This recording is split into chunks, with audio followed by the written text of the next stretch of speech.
पहला सवाल आपसे ये है कि आप महिला प्रत्याशी और महिलाओं को लेकर के जो भी सरकारी योजनाएं भाजपा द्वारा चलाई जा रही है, उज्ज्वला योजना भी, नारी शक्ति मिशन योजना भी, अन्य योजना भी, इस पर क्या कहना चाहिए, कितनी कारगर है भाजपा की योजना देखिए, योगी योजना जो भाजपा की है, ये कहीं से कहीं एक चीज़ पब्लिक में करके और दूसरे तरफ वसूला जा रहा है। अब ज़्यादा न दूर जाकर एक गैस का देख लीजिए, 400 में जब गैस मिलता था तो सब्सिडी आती थी। आज 1000, कभी 1100, कभी 1040 में गैस आ रहा है। जो घर घर दिया गया है गैस, कुछ लोगों की ये कंडीशन है कि गैस लोग भरवा नहीं पा रहे हैं, रखा पड़ा हुआ है। तो ऐसे कोई चीज़ देने से क्या फ़ायदा है? जो आदमी यूज न कर पावे, उसके भर को उसकी शक्ति ना रहे। हमें रोटी रोज़गार की ज़रूरत है, और जिसका प्रमोशन करना चाहिए उसका डिमोशन हो रहा है।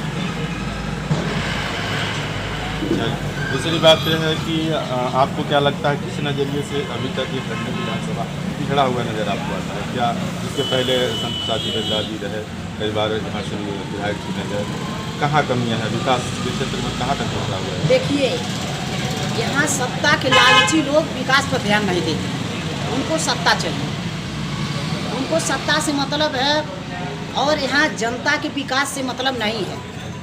तो ऐसे सत्ताधारी को हमको नहीं चाहिए, ऐसा विधायक नहीं चाहिए, ऐसा सरकार नहीं चाहिए जहाँ पे हमारी जनता सुरक्षित ना हो, उनका कोई जो भी ज़रूरत है वो कोई ना देखे। ऐसी सरकार मुझे नहीं चाहिए। मुझे वो सरकार चाहिए जहाँ पे मेरे जनता का भला हो। राजा एक होता है, प्रजा ही सारे। तो जब यहाँ पे ये चीज़ देख देख करके हो रहा है, अरे बड़े मियाँ तो बड़े मियाँ, छोटे मियाँ तो अब नीचे ही पड़े हैं। तो जो जितने लोग हैं यहाँ, रोटी रोज़गार की इतनी समस्या हो गई है। सड़क देख लीजिए, नाली देख लीजिए, सारी समस्या ही तो समस्या है।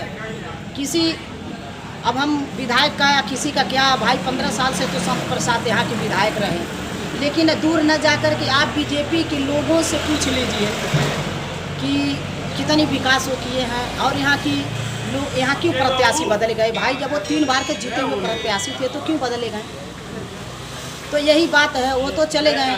अब चलिए एक लोग और आ गए, तो वो ठीक है, जितना किए, हमें नहीं कहते भाई, वो हमारे बगल के हैं। और रह गई एक लोग आ गए, हम प्रत्याशी के विषय नहीं कुछ कह सकते हैं। रह गई, हम यहाँ से चुनाव जीतते हैं तो अपने जनता के लिए, जहाँ पे हम लोग गली गली में चल रहे हैं, जहाँ पे जो दुर्दशा देख रहे हैं जो लोग अपनी आवाज़ को नहीं उठा पा रहे हैं, उस आवाज़ को हम लोग उठाएंगे और सरकार में आ जाएंगे तो ये कमियां दूर हो जाएगी। जहाँ से मेरी जनता परेशान है, पहले दिशा वो देखा जाएगा कि हमारे जनता की रोटी रोजी कैसे चलेगी। जो हमारे यहाँ के मिडिल क्लास के लोग बहुत परेशान हैं। देखिए 2 साल लॉकडाउन से सारे लोगों की धंधा पानी एकदम चौपट हो गई है। हर आदमी कहीं से लेकर के सारे लोग बहुत परेशान हैं। आज हमारे वहाँ की बच्चे जो स्कूल बंद है, पढ़ लिख नहीं पा रहे हैं। जब बच्चे पढ़ेंगे नहीं तो आगे कहाँ बढ़ पाएंगे। जो कहीं पढ़ लिख के बच्चे आज अगर नौकरी की मांग कर रहे हैं, आप देख लीजिए जब से बीजेपी सरकार है क्या नियुक्ति हुई है, क्या नौकरी चाकरी मिली है। आज बच्चे नौकरी मांग रहे हैं तो उनका खलरा उतार लिया जा रहा है। पुलिस वाले इतने डंडा मार रहे हैं।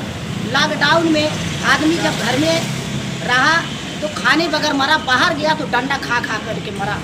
मुझे ऐसी सरकार नहीं चाहिए। भाजपा के लोग कहते हैं कि हमारी बेटी बहुएं भाजपा सरकार में पूरी तरह सुरक्षित है। इसके पहले क्या बेटी बहुएं नहीं निकलती थी, या फिर अब की क्या दशा है? क्या वाकई में सुरक्षित हैं? 12 बजे रात को निकलने की बात कही जाती है। सुरक्षित नहीं। आप में दरिया उन्नाव जा करके देख लीजिए। आप लोग तो मीडिया वाले हैं भैया, हर जगह देख रहे हैं। आज जो महिलाओं के साथ भी जो दुर्दशा हो रही है, महिलाएं कहीं से कहीं, देखिए प्रियंका दीदी हमारे जान में बसती हैं। आज वो महिलाओं के लिए जान देने के लिए तैयार हैं। मुझे ऐसे आयरन लेडी चाहिए, और महिला संगठन, महिला की लीडर ऐसी चाहिए जो हमारे देश की बेटियां किसी भी कोने में रहें। देखिए मर्दों के हाथ अब सरकार नहीं चलने वाली है, इसलिए महिलाएं आगे बढ़ेंगी, लड़ेंगी, तभी वो आगे बढ़ेंगी। आप कहीं से कहीं देख लीजिए, प्रियंका दीदी हर एक जगह जहां महिलाओं पर उत्पीड़न होता है, उनके साथ कोई अत्याचार होता है तो वो बढ़ के लड़ाई करती हैं, उनके अधिकार के लिए, उनके सुरक्षा के लिए मांग करती हैं, वो भले 2 दिन तक बाहर खड़ी रहती हैं, लेकिन वो उस आदमी से मिलती हैं जिनके ऊपर ही प्रताड़ित किया जाता है।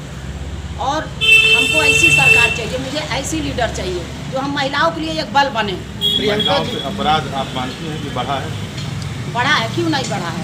आप लोग मीडिया वाले, आप लोग खुद ही देखिए कहाँ महिला सुरक्षा। एक बात बताइए, अब चलते चलते कहीं कोई दुर्दशा, अगर एक महिला चप्पल बजाने लगी तो वहाँ ये होता है कि हाँ ये बहुत गलत है। वो गलत नहीं होती है, किसी की घर की महिला हो, हम ये नहीं कहते हैं। महिलाओं की कोई जात नहीं होती है। प्रियंका दीदी, हम महिला की जो एक जात है वो सर्वसम्मान के महिलाओं के लिए लड़ाई लड़ रही हैं। और देखिए 40% हर सीट पर महिलाओं को टिकट मिला है। और उनके दिल में कहीं से कहीं ये है कि जो महिलाएं प्रताड़ित की जा रही हैं उनको मनोबल को बढ़ाओ, वो लड़ेंगी तो आगे बढ़ेंगी।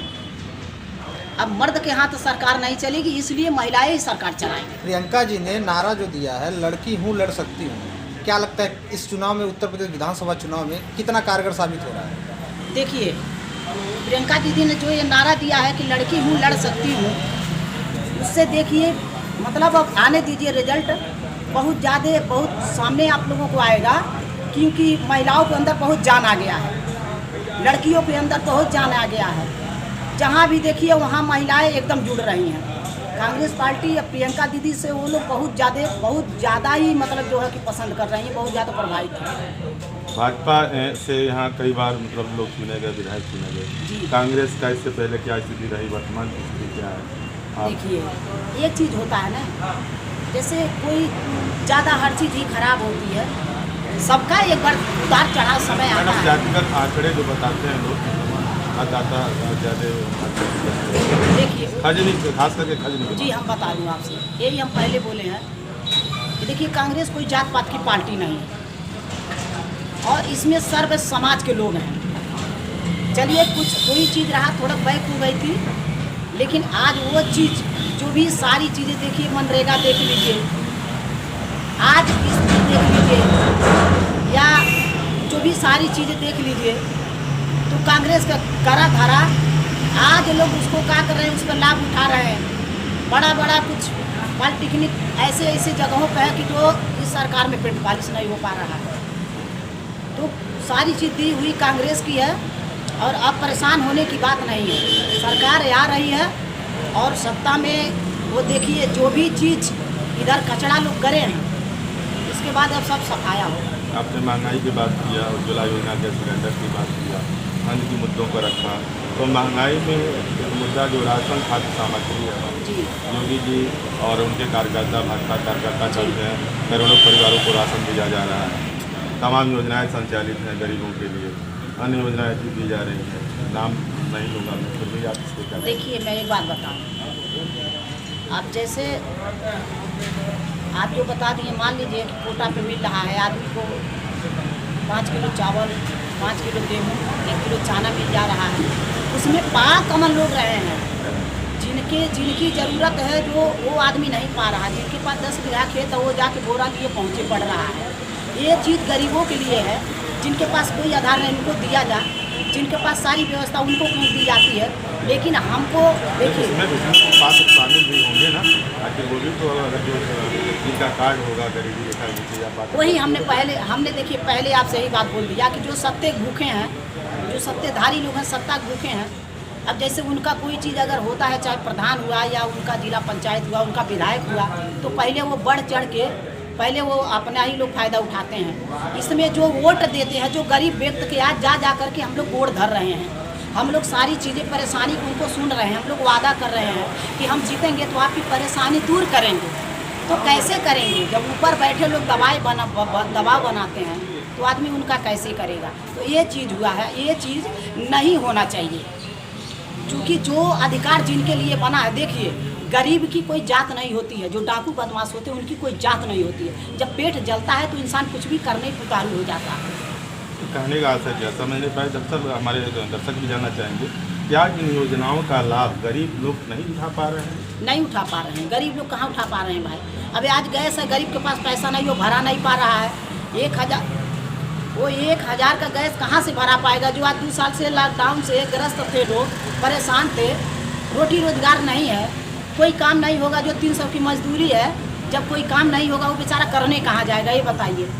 खैजनी विधानसभा के क्षेत्रवासियों के लोगों के लिए आप क्या कहना चाहेंगे? देखिए, हमारे वहाँ की जनता बहुत भोली है और वो इस चीज़ पर चली जाती है ना कि ये लोग मेरा भला करेंगे। जो भी प्रत्याशी उतरता है, एक बार दो बार उनकी देख के वो लोग सोचते हैं कि इसको जिताओ, ये मेरे लिए बहुत बढ़िया है, लेकिन कोई उनका भला नहीं करता है। लेकिन एक चीज़ जान लीजिए, उनका भला वही कर सकता है जो दुख झेला होगा, जो गरीबी झेला होगा, जो उनके बीच रहने वाला होगा, उनके परेशानी को ही समझ सकता है। और यहाँ का हमारी देखिए, हमारी जनता अगर हमारा साथ दे दी तो हमारी जीवन इन लोगों के बीच ही समर्पित रहेगी। और जो भी रहेगा, जो जितना मुझसे बनेगा, हम ये नहीं कहते कि हम किसी की रोटी चलाएंगे बैठ के, कोई नहीं करता है ऐसे, हम गलत चीज़ नहीं बताएंगे। लेकिन ये है कि जो उनके अधिकार के लिए नहीं पहुंच पाता, उसके लिए मैं लड़ाई करूँगी, वो उनके तक पहुंचाने का काम करूँगी मैं। बहुत धन्यवाद।